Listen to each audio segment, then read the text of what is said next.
Hello दोस्तों, स्वागत है हमारे यूट्यूब चैनल समीर क्लासेस में।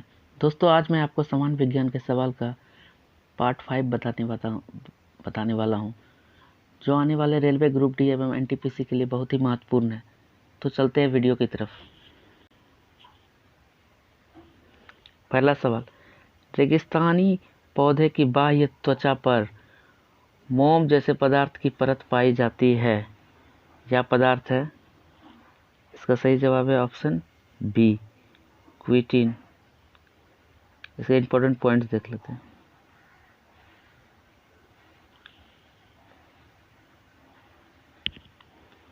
रेगिस्तानी पौधे की त्वचा पर मोम जैसे पदार्थ की परत पाई जाती है।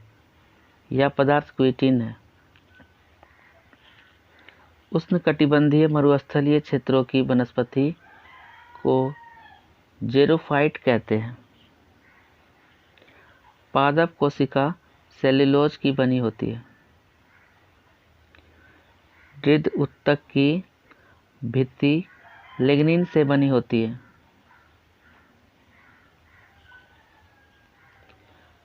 कवक की कोशिका काइटिन की बनी होती है। नेक्स्ट क्वेश्चन, प्रोटीन की जानकारी प्रदान करने वाले डीएनए के भाग को कहा जाता है। इसका सही जवाब है ऑप्शन डी, जीन। इसके इंपॉर्टेंट पॉइंट देख लेते हैं।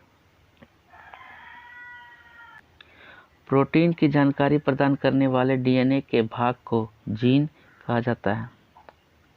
डीएनए का वह छोटा खंड जिनमें आनुवांशिक कूट निहित होता है जीन कहलाता है। जीन शब्द का प्रयोग सर्वप्रथम जोहानसन ने 1909 ईस्वी में किया था।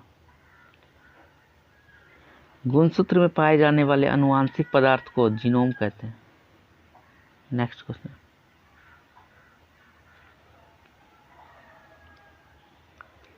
दंत चिकित्सक अवतल दर्पण का उपयोग करते हैं क्योंकि इस पर निर्मित प्रतिबिंब होता है। इसका सही जवाब है ऑप्शन बी, आभासी और बड़ा। इसके इंपॉर्टेंट पॉइंट्स देख लेते हैं।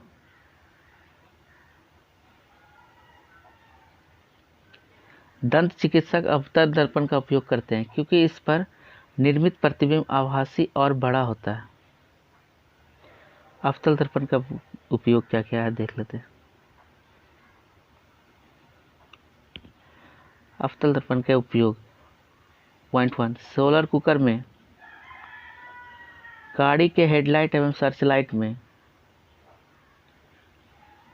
नेक्स्ट पॉइंट, बड़ी फोकस की दूरी वाला अवतल दर्पण दाढ़ी बनाने में, आँख, कान व नाक के डॉक्टर के द्वारा उपयोग में यह अवतल दर्पण का उपयोग किया जाता है। नेक्स्ट क्वेश्चन, सोडियम से क्लोरीन की ओर जाने पर परमाणु का आकार है। इसका सही जवाब है ऑप्शन ए, घटता है। इसके इंपॉर्टेंट पॉइंट्स देख लेते हैं।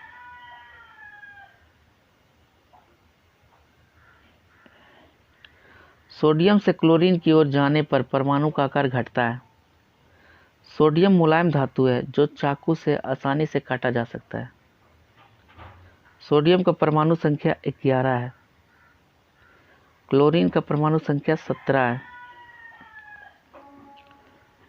सोडियम का आपेक्षिक घनत्व 0.97 होता है। सोडियम धातु पानी में तैरता है। क्लोरीन का उपयोग विरंजक के रूप में होता है। नेक्स्ट सवाल,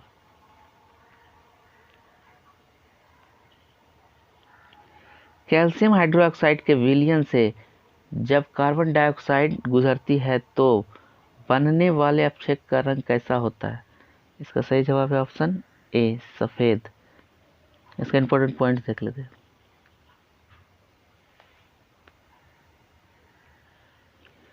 कैल्शियम हाइड्रोक्साइड के विलयन में जब कार्बन डाइऑक्साइड गुजरती है तो बनने वाले अपक्षेप का रंग सफेद होता है। कैल्शियम हाइड्रोक्साइड को बुझा हुआ चूना कहते हैं। यह एक उजला चूर्ण है।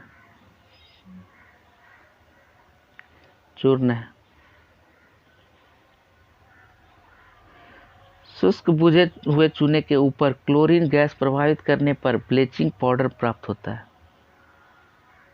नेक्स्ट सवाल, तीसरे आवर्त में मौजूद तत्वों में कक्षाएं हैं। इसका सही जवाब है ऑप्शन ए, के, एल और एम। इसका इंपॉर्टेंट पॉइंट देख लेते हैं। तीसरे आवर्त में मौजूद तत्वों में के, एल और एम कक्षाएं हैं। सेलों को के, एल, एम, एन, ओ, पी, क्यू द्वारा सूचित किया जाता है। आवर्त सारणी में तीसरे तत्वों की संख्या 8 है। आधुनिक आवर्त सारणी का निर्माण तत्वों के इलेक्ट्रॉनिक विन्यास के आधार पर किया जाता है। नेक्स्ट सवाल, निम्नलिखित में से कौन सा तत्व अधिक इलेक्ट्रोनेगेटिव होता है? इसका सही जवाब है ऑप्शन ए, Cl यानी क्लोरीन। इसके इंपॉर्टेंट पॉइंट देख लेते हैं। Cl तत्व विकल्प में अधिक इलेक्ट्रोनेगेटिव होता है। क्लोरीन द्वारा विरंजक उनके ऑक्सीकरण गुण पर आधारित है।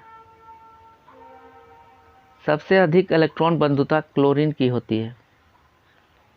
फ्लोरीन की विद्युत ऋणात्मकता सबसे अधिक होती है। नेक्स्ट क्वेश्चन, निम्नलिखित में से किस तत्व में उच्च आयनीकरण ऊर्जा है? इसका सही जवाब है ऑप्शन डी, He यानी हीलियम। इसके इंपॉर्टेंट पॉइंट देख लेते हैं। He तत्व में उच्च आयनीकरण ऊर्जा होता है। हीलियम एक अक्रिय गैस है। हीलियम एक हल्की और अज्वलनशील गैस है। द्रव हीलियम का उपयोग निम्न ताप पर प्रयोगों में निम्न तापीय अभिक्रमक के रूप में किया जाता है। नेक्स्ट सवाल,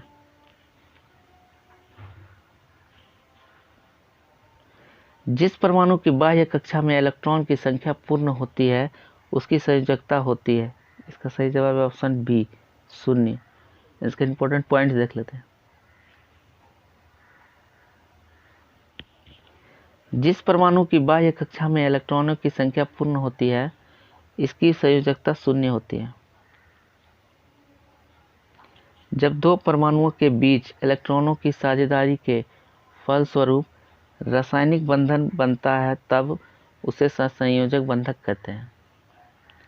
सहसंयोजक बंधन बनने में दोनों परमाणुओं की साझेदारी इस प्रकार से करते हैं कि निर्मित अणु में प्रत्येक परमाणु एक अक्रिय गैस का अस्थायी इलेक्ट्रॉनिक विन्यास प्राप्त कर लेता है। नेक्स्ट सवाल, दो सतहों के बीच सतह की अनियमितताओं के परिणाम स्वरूप होता है। इसका सही जवाब है ऑप्शन ए, घर्षण। इसके इंपॉर्टेंट पॉइंट देख लेते हैं। दो सतहों के बीच सतह की अनियमितताओं के परिणाम स्वरूप घर्षण होता है। घर्षण बल की दिशा सदैव वस्तु की गति की दिशा के विपरीत होती है। घर्षण 3 प्रकार के होते हैं। स्थितिक घर्षण बल, सप्री घर्षण बल, तीसरा लॉगटनिक घर्षण बल। तो फ्रेंड, ये थे समान विज्ञान के सवाल। मैं आशा करता हूँ कि आपको यह वीडियो अच्छा लगा होगा। अगर अच्छा लगा है तो वीडियो को लाइक एंड सब्सक्राइब कर दें और बेल आइकन को दबा दें ताकि मैं जैसे ही कोई नया वीडियो अपलोड करूँ तो उसका नोटिफिकेशन सबसे पहले आप तक पहुँच सके। इस वीडियो में बस इतना ही। मिलते हैं नेक्स्ट वीडियो में। तब तक के लिए धन्यवाद।